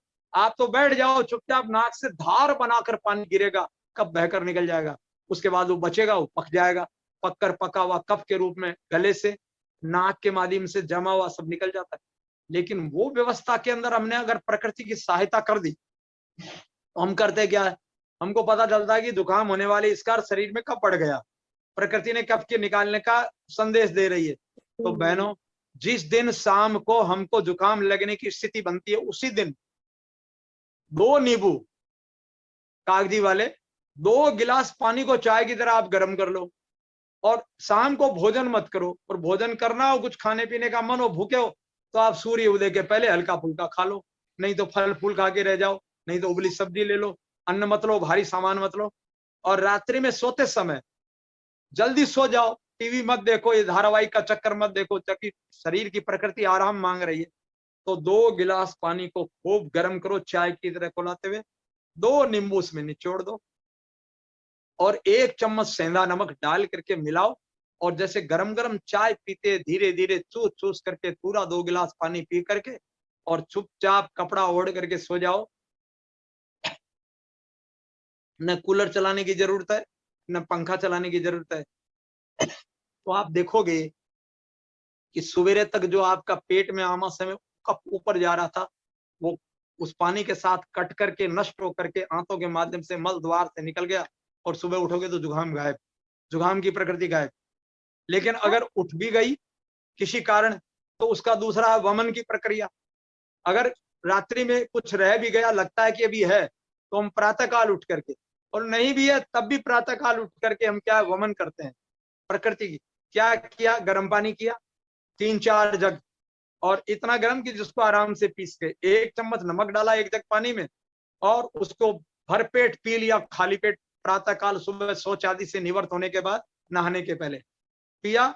उकड़ू बैठ गए या 90 डिग्री खड़े होकर झुक गए, और पूरा इतना पानी पिया गले तक आ जाए। जब गले तक पानी भर जाएगा तो आपका जी मचलने लगेगा, हल्का इच्छा होगी तो झुक कर थोड़ा सा मुंह खोलकर अंगुलियों को रगड़ो, झुक जाओ, झुक कर नहीं, पेट पे पट्टी बांध लो, कुर्सी पर बैठ जाओ, स्टूल पर बैठ जाओ, झुक करके ऐसे हिलाते रहो। जब अंगुली अंदर तक डालोगे तो पानी बाहर आएगा, पूरा नहीं आएगा, थोड़ा आएगा, जितना गया नहीं आया, ठीक जितना आराम से आया। हाथ धोया और उसके बाद दूसरा जग बिना नमक का सादा गर्म पानी पीजिए। फिर वो क्रिया की दूसरी बार जैसे करोगे तो पहले का पानी मिलकर बड़ी तेजी से कचड़ा गाढ़ा रबड़ी जैसा झाग मिला हुआ आपका पानी खूब बड़ी मात्रा में गिरेगा। दूसरी बार गिर जाते ही आराम मिलेगा। फिर तीसरी बार पियो, तीसरी बार फिर निकाल दो, तीसरी बार में भी फिर गाढ़ा निकलेगा, तो लगेगा कि अब पानी सादा निकल रहा है, ज्यादा नहीं है तो बंद कर दो। नहीं तो एक बार और पी लो, एक बार और पी करके फिर वमन कर दो, तो आपका सारा का सारा कप दूषित निकल गया। और उसके बाद आराम से 20-15 मिनट आराम करो। और सादे पानी से आप, अगर मौसम सर्दी का है तो आप गुनगुना पानी, और सादा गर्मी का है, जैसे सामान्य आप जल से नहाने की आदत है, स्नान करके थोड़ी देर आराम करो। कुछ व्यायाम कुछ करने की जरूरत नहीं है, चूंकि इतना शरीर को दबाव होता है। और फिर उठो और अपना कोई भी तरल पदार्थ, नींबू शहद ले लिया, मौसमी का जूस ले लिया, संतरे का जूस ले लिया, अनार का जूस ले लिया। और कुछ जवान लोग हैं जिनको जूस से, फिर जूस ही लेना चाहिए वमन के बाद, है ना। जूस लेकर के थोड़ी देर में आप देखोगे आपको भूख लग जाएगी। किसी को आधे घंटे में लग जाती है, 1 घंटे में। तो सामान्य हल्का फुल्का भोजन, खिचड़ी, दलिया, रोटी, हरी सब्जी, सलाद आदि आप लेकर के अपना निवृत्त हो जाओ। तो जुकाम जो आपको पड़ करके कफ खांसी, अब आपने मान लो डॉक्टर के यहाँ चले गए, आपने तो तुरंत रुकवानी के साथ जुकाम होगी, डॉक्टर ने तुरंत आपको जुकाम सुखाने वाली दवा दी, तो जो कफ बढ़कर निकलना चाहिए था वो शरीर में सूख गया। और वो सूखा हुआ कफ जब आंतों में, फेफड़ों में जाएगा तो वहां जमेगा, तो उसको निकलने के लिए प्रकृति खांसी भेजेगी। और खांसी की लेकर के हम बीमारी जाएंगे डॉक्टर के यहाँ, तो खांसी की दवा देगा, खांसी सूखेगी, तो फेफड़ों में खप पूरा जब जाम हो गया, फेफड़ों के वाल रुक गए, तो शरीर में जो सांस के द्वारा ऑक्सीजन की कमी पड़ेगी, तो ऑक्सीजन की पूर्ति करने के लिए सांस की गति तेज चलेगी, तो हम कहेंगे दमा हो गया। और जब दमा हो गया तो दमा की जब दवा लेने डॉक्टर के जाओगे तो इनहेलर ले लो, ये गोली लो, तो जिंदगी नरक कर लोगे। क्या स्थिति है। जो चीज हमारी ऋषियों ने, आयुर्विज्ञान ने हमको बड़ी प्राकृतिक सहज रूप से सिखाया, प्राकृतिक तरीके से दिखाया, इसके अलावा कब बढ़ावा महसूस होता है तो कफ की निवृत्ति के लिए उपवास बहुत बढ़िया काम है।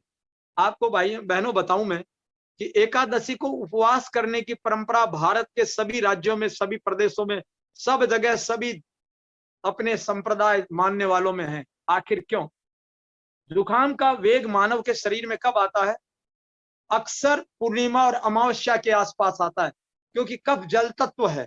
और प्रकृति जल तत्व, जब चंद्रमा का प्रभाव होता है तो जैसे समुद्र में ज्वार भाटा उठता है तो जल को चंद्रमा ऊपर खींचता है, तो जब समुद्र के जल को खींचता है तो हमारे शरीर के जल को भी ऊपर की ओर खींचता है। तो उसी वक्त जुकाम का प्रवाह, अक्सर आप देखना जुकाम जब भी लगेगी आपको इन्हीं दिनों में लगेगी। बहुत केस कम होते हैं जब प्रकृति विद्रोही करने के लिए बीच में अतिक्रम तोड़ती है, पर अक्सर उठा। लेकिन उस उठाव को जीवन भर में कभी कफ और ये जो सर्दी जुकाम ना हो के लिए हमारे ऋषियों ने ऐसा विधान दे दिया, एकादशी का उपवास। अब एकादशी की भी हम ऐसी तैसी कर डालते हैं आजकल, तो कुट्टू का आटा खाओ और सिंगाड़े का आटा खाओ, खीर खाओ, ये खाओ। वास्तव में एकादशी के अंदर में तरल पदार्थ अधिकतम लेने का विधान रहा है, वो भी फलों के जूस के रूप में, नींबू के पानी के रूप में। तो वास्तव में एकादशी जल पर ही करनी चाहिए। जल जिससे न रहा जा सके वो नींबू ले ले, नींबू से भी उसको संतुष्टि नहीं लगो, क्योंकि कई बार एसिड बहुत परेशान करने लगता है, तो शहद डाले। जिनको शहद और इतने से नहीं चले वो भी अपने लिमिटेड समय में, ऐसा नहीं कि दिन भर भरपेट पीते रहे। जब खूब 1-2 बजे आपको लगेगा कि अब बढ़ाओ, मुंह सूख रहा है, बेचैनी हो रही है, तो आपने आधा 1 गिलास ले लिया, फिर काम खत्म। और बहुत जिनको दबाव लगता है तो शाम को एक बार, और बार बार खाना नहीं। तो जितना अधिक आप, और हमें अनेकों बार देखा है प्रयोग करके कि जब कभी ऐसी प्रकृति बनती थी तो हम रोजा रख लेते थे। रोजा अर्थात जल भी नहीं पीना। तो 24-24 घंटे निर्जला, निर्जला हमारी एकादशी आती है, निर्जला उपवास करते। और निर्जला उपवास करने के बाद कभी भी जीवन में ये कफ वाले रोग हमको उठे ही नहीं। 20 साल हो गया, कभी सर्दी जुकाम आया होगा, आने की कोशिश की होगी, उसके पहले हमने अपने रास्ते से निकाल दिया। तो अगर इनसे आप डॉक्टर और दवाओं के न जाकर के इस प्रकृति की व्यवस्था से एकादशी का उपवास कर ले, हमारे भारत के लोग विधि विधान के साथ, शास्त्र के साथ, अपने मन मर्जी से नहीं। हमने ऐसी मन मर्जी की है कि एकादशी की नहीं, हर तीज त्योहार की हमने कबाड़ा कर दिया। हमने इतने आविष्कार कर लिए खाने पीने के कि अपने भगवान तक का प्रसाद भी हमने बिगाड़ डाला। तो उससे आप बाहर निकलो। तो आपका वात पित्त कफ तीनों जब संतुलन में रहेगा तो जीवन में कभी न तो रोग आएगा, न शरीर में कमजोरी आएगी। और जब अखंड कहते sound mind in sound body, जब शरीर स्वस्थ होगा तो आपका मन भी स्वस्थ होगा, चित्त भी स्वस्थ होगा, शरीर में स्फूर्ति, चैतन्यता, काम में मन, आनंद ही आनंद, कभी थकान नहीं, इतना सेवा का मन लगेगा। अक्सर आप जिन लोगों को देखा होगा कि जो उमंग से काम करते हैं सेवा भावनाओं में, जिनकी भावनाएं बड़ी ऊंची है, वो अक्सर स्वस्थ शरीर के लोग होते हैं। और रोगी व्यक्ति अपनी जिंदगी की लाश खुद की ढो रहा है तो दूसरे समाज का, राष्ट्र का और परिवार का बोझ क्या उठाएगा। तो आपका पहला धर्म बहनों का बनता है कि हम अपनी काया को स्वस्थ करें। और इसके लिए आहार विज्ञान के क्रम को आपको बताता हूं कि वो कौन सा हम क्रम अपनाएं कि हमारे शरीर में रोगी ना आए। बहनों, हमारा प्रकृति ने 24 घंटे का समय दिया है। 8 प्रहर के अंदर हम बात है। 8 प्रहर को 2.5 प्रहर, 2.5 घड़ी का एक प्रहर होता है, 2.5 घंटे का, और प्रकृति ने बांटा है। तो प्रकृति में क्या है कि हमारा शरीर बना है पृथ्वी, जल, अग्नि, वायु, आकाश से, 5 तत्व से। तो पृथ्वी तत्व सबसे भारी है, और पृथ्वी से हल्का जल है, जल से हल्की वायु है, वायु से हल्की अग्नि, और अग्नि से हल्का आकाश। तो हमारे शरीर में अब पहले, आज क्या है, दादाजी को भी नाश्ता दे रहे हो, पोता भी नाश्ता कर रहा है। अब दादाजी को भोजन की जरूरत नहीं है, फिर भी खिलाए जा रहे हो क्योंकि बचपन से खाते आ रहे हैं। आज हमने पारिवारिक परंपराओं में भोजन विज्ञान को भुला दिया। प्राचीन काल में वयोवृद्ध लोग प्रातःकाल छाछ लेते थे, मट्ठा लेते थे, तरल पदार्थ दूध आदि देते, ठोस भोजन नाश्ता करने का विधान नहीं था। लेकिन जो समाज सभ्य हुआ उसने नाश्ते को अपनी सभ्यता का अंग बना लिया। और उसके बाद जब एसिडिटी की जलन होती है तो डॉक्टर लोग भी यही सलाह देते थे, कुछ खाते रहो। यानी ऐसा कबाड़ा होता है कि कुछ जलन हो तो खाने से जलन की अनुभूति खत्म हो जाती है। तो वो फीलिंग खत्म करने के, अनुभूति खत्म करने के लिए मुंह में कभी बिस्कुट डाला, कभी कुछ डाला, दिन भर खाते रहते हैं। और ऐसा पाचन बिगड़ता है कि शरीर में ब्लड प्रेशर, शुगर, ट्यूमर, गांठें पड़ना, ब्लॉकेज, ये सारी बीमारी इन खाने वालों को अक्सर होती है। हार्ट के मरीज बन करके संसार से विदा होते हैं। लेकिन क्या है, आपको मैं एक उदाहरण से समझाता हूं, बहुत आप ध्यान से सुनना बहनों। जैसे एक बिल्डिंग बन रही है, भवन का निर्माण हो रहा है, तो उसके अंदर जब सबसे पहले नींव भरी जाती है, तो नींव भरी जाती है तो खूब चौड़ी होती है, खूब ईंटा लगता है। तो आपने ऑर्डर दे दिया किसी को कि भाई हमारे यहाँ मकान का काम चल रहा है और नींव भरी जा रही है, तो रोज 2 ट्राली ईंटा तुम भेजो, प्रातःकाल आ जाना चाहिए, हमारा कारीगर बैठा रहेगा। तो उसने भेजना शुरू कर दिया। लेकिन जब नींव भर गई, ऊपर का हिस्सा आ गया, तो दीवार की चौड़ाई कम हो गई, तब ईंटों की आवश्यकता कम पड़ गई। लेकिन वो तो 2 ट्राली रोज भेज रहा है, खर्च कितना हो रहा है, एक हो रहा है, तो 1 ट्राली क्या होगी, वही डंप हो जाएगी, पड़ी रहेगी। उसके बाद आपने जब स्लेब डाल दी, उसके बाद जब स्लेब पड़ गई तो अब तो ईंटों की जरूरत ही नहीं है, प्लास्टर के लिए मटेरियल मसाला चाहिए, लेकिन ईंटें आपकी रोज आ रही है, फिर डंप हो गई। बहनों, बहुत ध्यान से सुनो आप कि बालक का जो हमारा शरीर है उसकी प्रकृति ने हमको दी है। हमारा निर्माण काल 24 से 25 साल है। 25 साल तक हमारी ऊंचाई, लंबाई, जो शरीर बढ़ता है, तो जब शरीर बढ़ता है तो उसमें सारे तत्व, पृथ्वी, अग्नि, वायु, जल, आकाश, वो सब चाहिए। तो जो रुचे सो पचे। आयुर्वेद कहता है कि 25 वर्ष की अवस्था तक जो रुचिकर होता है सब पचता है। आप अपना बचपन याद कर लो, खूब खाते पीते, कहीं कोई दिक्कत नहीं थे, खेलते, और अब आपको मोटापा बढ़ रहा है, किसी को थायराइड हो रहा है, किसी को कुछ हो रहा है, दिक्कतें हो रही है। क्यों? 25 साल के बाद नाश्ता अगर बंद नहीं किया तो आपका स्वास्थ्य का सत्यानाश हो जाएगा। गांधी जी बहुत परेशान थे साउथ अफ्रीका में सर दर्द से, तो वो चूंकि डॉक्टर लुई कुनी की जब चिकित्सा पद्धति को पढ़ा तो उन्हें पता चला कि मेरी बॉडी का निर्माण काल तो खत्म हो गया, फिर भी मैं नाश्ता कर रहा हूँ जो बचपन की जरूरत थी, बचपन में जरूरत थी।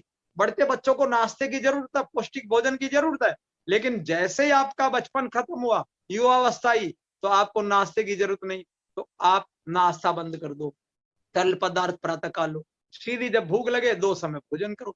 और भोजन में भी जो शारीरिक श्रम बहुत अधिक करता है उसको अन्न में आहार की ज्यादा जरूरत होती है। आजकल हमारे शहरों की संस्कृति में भोजन ज्यादा शारीरिक श्रम है ही नहीं, फिर भी आपको हरी सब्जियां सलाद आदि मिला करके पर्याप्त भोजन जब कड़ी भूख लग जाए आपको ले लेना चाहिए, वो 10-11 बजे के आसपास। और उसके बाद दोपहर का समय, दोपहर के समय में पानी भोजन के साथ कभी नहीं पीना चाहिए। थोड़ा पानी लेने का विधान हमारे शास्त्रों में दिया है, तक्र का विधान दिया है, तो वो क्या है, भोजन के मध्य में। जैसे हमने भोजन किया, रोटी टाइट है, कड़ी है, सूखी सब्जी है, तो हमारा इतना सलीवा नहीं बन रहा है, खाते खाते बीच में 2 घूंट पानी पिया ताकि वो आराम से चला जाए। लेकिन भोजन करने के अंत में जल बिल्कुल नहीं पीना चाहिए। अभी कभी कभी आप तो बहने हो, आपको तो पता, आटा सानते हो रोटी बनाने के लिए, उसके पानी की मात्रा निश्चित होती है। अगर कम पानी रहेगा तो आटे की लोई नहीं बनेगी, और अगर आपने ज्यादा पानी डाल दिया तो रबड़ी बन जाएगी, रोटी कैसे बनाओगे। तो भोजन के पाचन का भी एक विज्ञान और विधान है। उसको मंथन क्रिया के लिए एक निश्चित मात्रा जल की चाहिए, जितनी चाहिए शरीर मांगता है। तो प्रयास तो है कि भोजन को इतना चबाए कि हमारा सलीवा, हमारे हार्मोन्स मिल करके जाए जो शरीर के पाचन के लिए जरूरी है। जितना चबाओगे उतना ही शरीर में, आंतों में एक्टिव होगा, जितने चबाओगे उतने हार्मोन्स आपके लीवर से निकल करके, पैंक्रिया से निकल के जो मिलेंगे, तो पाचन बड़ी आसानी से होगा। और जब अपचित भोजन, गाढ़ा भोजन आप खाओगे तो आपको भोजन से पेट तो भर जाएगा मगर संतुष्टि नहीं होगी, डकार नहीं आएगी। और जब भोजन का एक नियम क्या है, आपको डकार का विज्ञान बताएं, जब आप चबा चबा कर खूब भोजन करोगे तो आपको शरीर की आवश्यकता कितनी है, भोजन करते वक्त बीच में एक डकार आती है, पहली डकार आई, उसका अर्थ है कि आपके शरीर के पोषण के लिए जितनी आवश्यकता थी उसकी पूर्ति हो गई, अब आप बंद कर दो। अब कई बार स्वाद में हमने अधिक खाना करते हैं कि चलो, या कभी यार बहनों की आदत है कि चलो रोटी है जरा सी बच गई और ले लें, जरा सब्जी है क्यों जूठा फेंके, जूठा फेंकना भी अपने अन्न का अपमान माना जाता है, तो वो भी आपने खा ली थोड़ा सा, चलो चला हुआ है। लेकिन अब बड़ा बड़ा स्वादिष्ट है, चटनी और डाल ली और उसमें थोड़ा मीठा डाल लिया, अचार के साथ खा लो, पापड़ लगा लो, और यार ये भरपेट जब खा लिया ऊपर पे, तो तीसरी डकार आई। और डकार आने के बाद कहेंगे अर्जिन हो गई साहब, अब तो बहुत दिक्कत हो गई। तो हमारे यहाँ क्या है, अच्छा आयुर्वेद, हमने कंपनियों को बहनों आयुर्वेद मान रखा है क्या, डाबर ये तो आयुर्वेदिक कंपनी, फलाना चटनी चूर्ण बना ले आयुर्वेदिक कंपनी है। बहनों आयुर्वेद सिद्धांत और विज्ञान और साइंस है जीवन जीने की, वो कंपनी दवा चटनी चूर्ण नहीं है। ये आयुर्वेद का जो 10% हिस्सा औषधि विज्ञान, उसका एक पार्ट है, इस पार्ट में भी ये बाजार है। आयुर्वेद वाले को देखो कैसा आयुर्वेद है, वो आयुर्वेद है कि आपको डुबोने वाला वेद है। इसका मैं आपको उदाहरण देता हूं, डाबर की कंपनी है, नाम इसलिए ले रहा हूं कि डाबर वालों ने अपना हाजमोला बनाया और उन्होंने विज्ञापन दिया, मेरा उनसे कोई दुश्मनी नहीं है, वो जो काम अच्छा करते हैं उसका सम्मान करता हूं, पर जो गड़बड़ हो रहा है उसका भी तो बताना जरूरी है। वो कहते हैं कि भरपेट खाओ, हाजमोला से बचाओ, और आयुर्वेद कहता है रित बुक हित बुक मित बुक, माता ऋतु के अनुसार खाओ, हित कर खाओ, मित माने थोड़ा खाओ। पर हमारा आधुनिक आयुर्वेद डाबर कहता है भरपेट खाओ, हाजमोला से बचाओ। तो आपने भरपेट खाया। अब जब कभी कभी आप लोगों के घरों में मुझे जाना पड़ता है और खाते, अरे भाई साहब एक और ले लो, गुरुजी एक और खा लो, अरे बड़ा स्वादिष्ट है ये खा लो, अरे चिंता मत करो, तुरंत जेब से निकालते हाजमोला की शीशी हमारे सामने करते, देखिए गुरुजी ये हाजमोला, चिंता मत करो।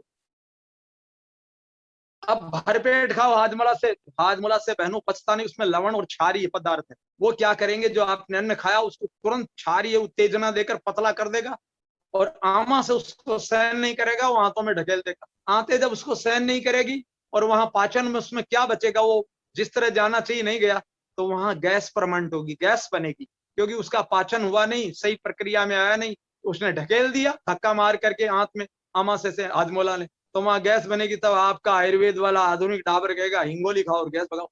तो आपने फिर गैस के लिए हिंगोली की शीशी बांध ली, चलो गैस भगाना है। अब हिंगोली से किसी तरह आपकी 2-4 बार गैस डकार आई या अपान मार्ग से निकल गई, लेकिन सवेरे शौच नहीं लगा, पेट साफ नहीं हुआ, तो वो कहेगा हमारी गोली खाओ, चूर्ण खाओ, पेट साफ कराओ। तो आपका जीवन है कि एक मशीन है जिसमें आटा डालो, टट्टी निकालो का यंत्र हो आप, कि गोलियां डालो, चटनी डालो, आटा डालो, सब्जियां डालो और मल निकालो। अरे बहनों, कहाँ हम जा रहे हैं? हमारे आयुर्विज्ञान को हम समझे। ऋत भुक, ऋतु के अनुसार जो है उत्पन्न वो आप भरपेट खाओ। जब ऋतु का फल आता है भरपूर खाओ, सब्जियां आती, प्रकृति ने बनाया इसीलिए। तरबूज आता है गर्मी में, खरबूज आता है गर्मी में, वो शरीर के लिए हितकर है। आम आता है इधर में बरसात में, वो जो जिस समय आता है वो हितकर खाओ। स्टोरेज का कभी मत खाओ, रेफ्रिजरेटर का रखा मत खाओ। तो हित भुक ऋतु के अनुसार, हित जो आपके शरीर के लिए हित करे। आपकी अगर प्रकृति पित्त की है तो पित्त वाली चीजें बिल्कुल मत खाओ। आपकी प्रकृति की वायु की है तो वायु की चीजें मत खाओ। आपकी प्रकृति कप की है तो कप की चीजें मत खाओ, नहीं कप बढ़ेगा।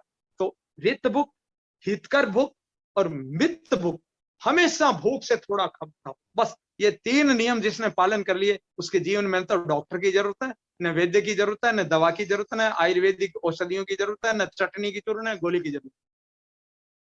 दूसरा है दिनचर्या की नियमितता। शरीर की प्रकृति अपने समय से सब काम करती है। समय से सोना, समय से उठना, समय से सो, समय से भूख लगना। और हम कभी 10 बजे खाते हैं, कभी 12 बजे खाते हैं, कभी 2 बजे खाते हैं।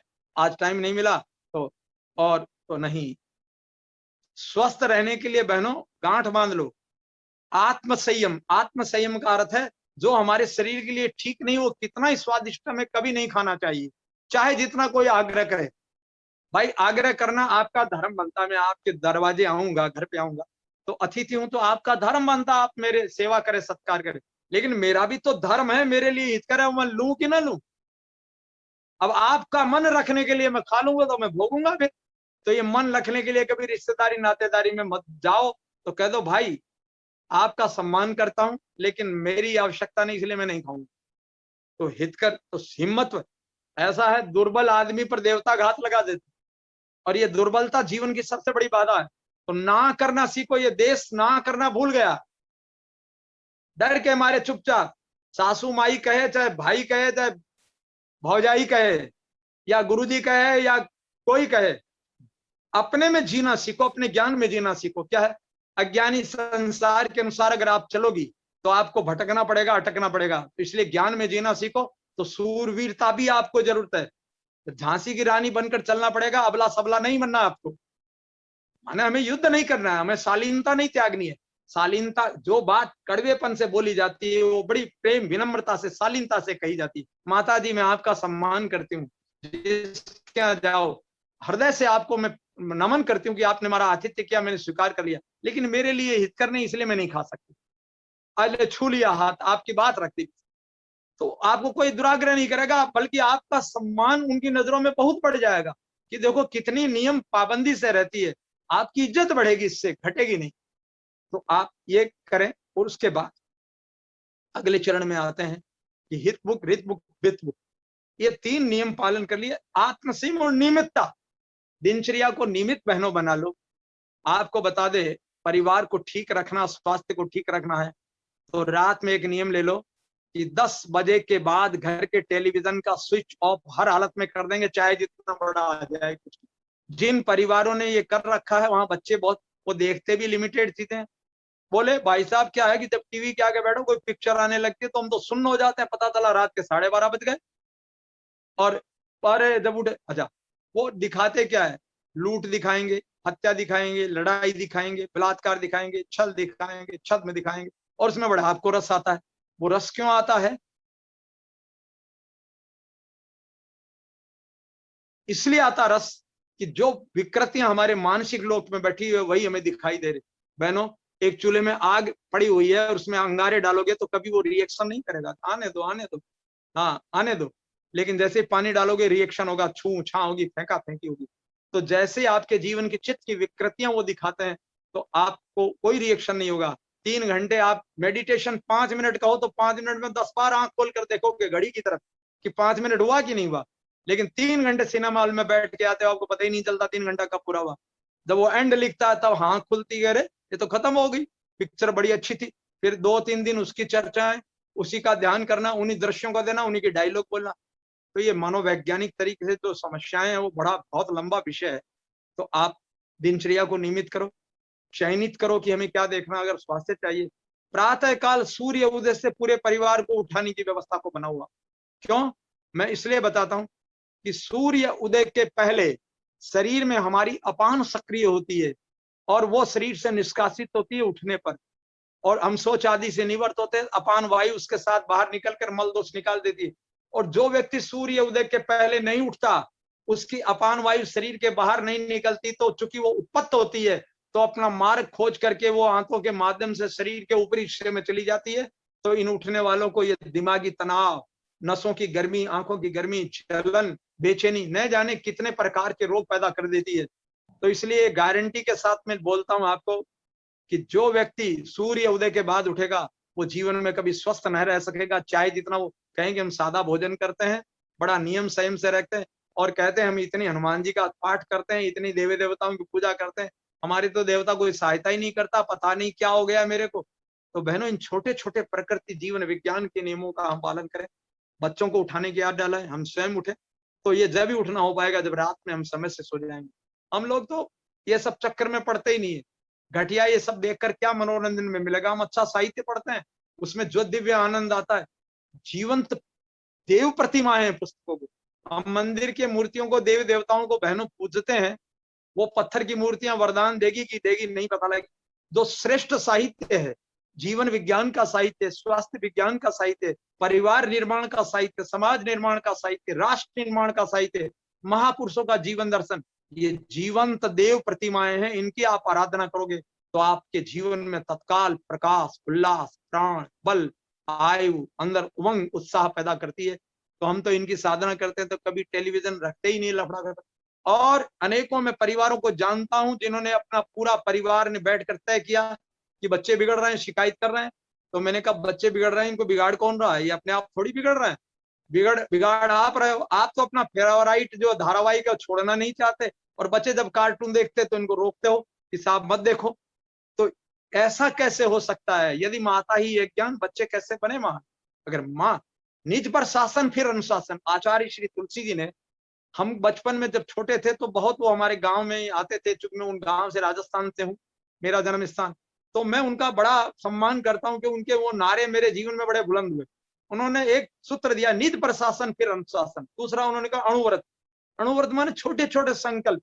तो हमने उस अणुव्रत का महत्व समझा, छोटे छोटे संकल्प उठाए, तो और सादा जीवन उच्च विचार। तो हमने इन तीनों सूत्रों को अपनाया, तो आज हम जीवन में कहां से कहां पहुंच रहे हैं, क्या कर रहे हैं, क्या होने वाला अगले युग में, वो बहनों लंबा विषय, फिर आपसे बातें करेंगे। तो ये स्वास्थ्य विज्ञान के, मैंने आयुर्विज्ञान के पूरे सूत्र आपको बता दिए। अब जो सामान्य समस्याएं जीवन घर परिवार में आती है, जैसे बुखार हो गई तो डॉक्टर के यहाँ भागना पड़ता है, और दवा उल्टियों की मैंने बता दी आपको, दस्त की बता दी, और कफ आदि की भी मैंने उपचार बता दिया। लेकिन अब आपको अगर कफ खांसी हो गई है तो मैं 2-3 चीजें आपको बताता हूँ, बड़ी अद्भुत चीजें हैं। जिन्हें कफ खांसी हो गई सर्दी आदि में, तो उनके लिए मैं अदरक पाक की विधि बताता हूँ। मैं वो चीजें बताता हूँ जो आप घर में रह करके अपना उपचार करें, परिवार की रक्षा करें, धन बचाएं, और समाज में इन बातों को फैलाएंगे तो राष्ट्र का बड़ा कल्याण होगा। बहनों, हमने 40 साल की इस अवस्था में विषयों पर, बोलो। पहला प्रश्न है कि नी पेन के लिए क्या ट्रीटमेंट हो सकता है? नी पेन के लिए एज अगर ज्यादा है, वैसे ज्यादा तुरंत आराम चाहिए तो 2-3 ट्रीटमेंट है। एक तो वातनाशक तेल, जिसमें तिल का तेल हो या मालकांगनी का तेल आता है, उस तेल की नी में मालिश करे 15 मिनट कम से कम पूरी तरह से। पहले तो चाय बंद कर दे, एसिड का पूरा सामान एकदम, जो चाय चीनी इनको तत्काल रोक दे। अगर ये खाएंगे पिएंगे तो नी पेन कभी नहीं जाएगा, छोड़ेगा नहीं। दूसरा, तिल कच्चे 1 चम्मच कूट करके या कूच करके खा लें खाली पेट, और ऊपर गुनगुना पानी पी ले। सुबह शाम, सुबह खाली पेट ले, शाम को दोपहर में 3-4 बजे के समय 2 टाइम ले ले, और वो मालिश करे, तो धीरे धीरे इससे नी पेन चला जाएगा, है ना। और उसके अलावा क्या है कि जैसे सर्दी का समय होता है तो पीने वाली औषधियां हैं, फिर आयुर्वेद का रसायन विज्ञान, रसायन की कुछ औषधियां हैं, वो फिर विशेषज्ञ के द्वारा दी जाएगी, अश्वगंधा वगैरह, तो वो दूध के माध्यम से दी जाएगी, जिससे शरीर में जो ग्रीसिंग कम हो गई है नी में, वो लुब्रिकेंट कम हो गया, वो बन सके। तो वो बाद की प्रक्रिया, लेकिन तुरंत आराम के लिए तिल खाना, तिल के तेल की मालिश या फिर मालकांगनी के तेल की मालिश, ये करें, इससे आराम मिल जाएगा। जी बाबूजी, धन्यवाद इस प्रश्न के उत्तर के लिए। दूसरा प्रश्न है कि उनको डस्ट से बहुत एलर्जी होती है, तो कई बार उनको सांस ना आने जैसा होता है महसूस, तो उसमें डस्ट क्या? एलर्जी वाले सुनो, अगर कोई नेति सिखाता हो नेचुरोपैथी में तो नेति सीख ले, जल नेति। नहीं तो क्या, गाय का घी 5-5 बूंद नाक में सोते समय रात्रि में डाल ले, नियमित बराबर 1-1.5 महीने जब डालेंगे तो फिर डस्ट की एलर्जी खत्म हो जाएगी, लफड़ाई खत्म हो जाएगा हमेशा के लिए। इतना कराओ और कुछ नहीं करने की जरूरत। जी। देन अगला प्रश्न है कि साइटिका से पीड़ित हूँ, तो उसके लिए क्या करें? किससे? साइटिका, जो साइटिका से? हाँ। हाँ, साइटिका से पीड़ित है तो इनके लिए मैं एक, पहले चाय खूब पीती होगी ये बहन, चाय कॉफी वाली है पक्का है, तो उनसे कह दो तत्काल बंद कर दे, है ना। और इस वीडियो को कई बार सुन ले। फिर साइटिका की पीड़ा ठीक करने के लिए मैं कुछ एक्सरसाइज, एक वीडियो भेज दूंगा, है ना, उसमें जो एक्सरसाइज दिखे उसका वो प्रयोग करे, और बाकी कोई योग व्यायाम करती है सब बंद कर दे। उसके साथ और भी कुछ चीजें हैं साइटिका के लिए, खाली औषधियां ही काम नहीं करती। कोई एक्यूप्रेशर का विशेषज्ञ हो तो उसे एक्यूप्रेशर का सिस्टम सीख ले या करा ले। और दूसरा, एक वायु को शांत करने के लिए इसके अंदर में जो वात के कारण साइटिका होती है, हरसिंगार के 5 पत्ते, हरसिंगार को पारिजात कहते हैं, पहचानते हो तो ठीक, नहीं उसमें क्या है कि बहुत सुगंधी होती है, रात में फूल आते हैं सफेद रंग के, उसमें बसंती कलर लगा होता है। तो उन पत्र के 5 पत्तों को 1 गिलास पानी में डाल के उबाले, काढ़ा 1 कप रह जाए, छान कर सुबह और शाम 2 बार लेना, सुबह खाली पेट। तो ये 1-1.5 महीने लगातार ले तो ये साइटिका में भी आराम करेगा और शरीर में वायु को शांत करेगा, और जॉइंट पेन में भी, ये जो माताजी जॉइंट पेन वाली बताई उसको भी ये फायदा करेगा। जी और बाबूजी। जितनी भी बहनों को कमर दर्द, साइटिका, घुटना दर्द, हाथ का दर्द, अंगुलियों का दर्द, जोड़ का दर्द है, वो सब चाय पीना बंद कर दे और इस हर सिंगार के पत्ते का 1.5 से 3 महीने रस ले ले तो ये सब रोग मुक्त हो जाएगी। बाबूजी, आपने चाय छोड़ने की बहुत बार बात करी है, लेकिन लोगों को इसकी इतनी आदत लग चुकी है कि वो इसे छोड़ नहीं पाते हैं, तो चलो, शुरुआती दौर पर छोड़ने के लिए हाँ, उसका क्या ऑप्शंस रख सकते हैं? ऐसा है, एक ऑप्शन है संकल्प। रोज रोज घुट घुट के जिंदगी मरने से 3 दिन, 72 घंटे कोई भी नशा परेशान करता मानव को, 72 घंटे में सेल बदलते हैं, उसके बाद उसकी डिमांड खत्म हो जाती।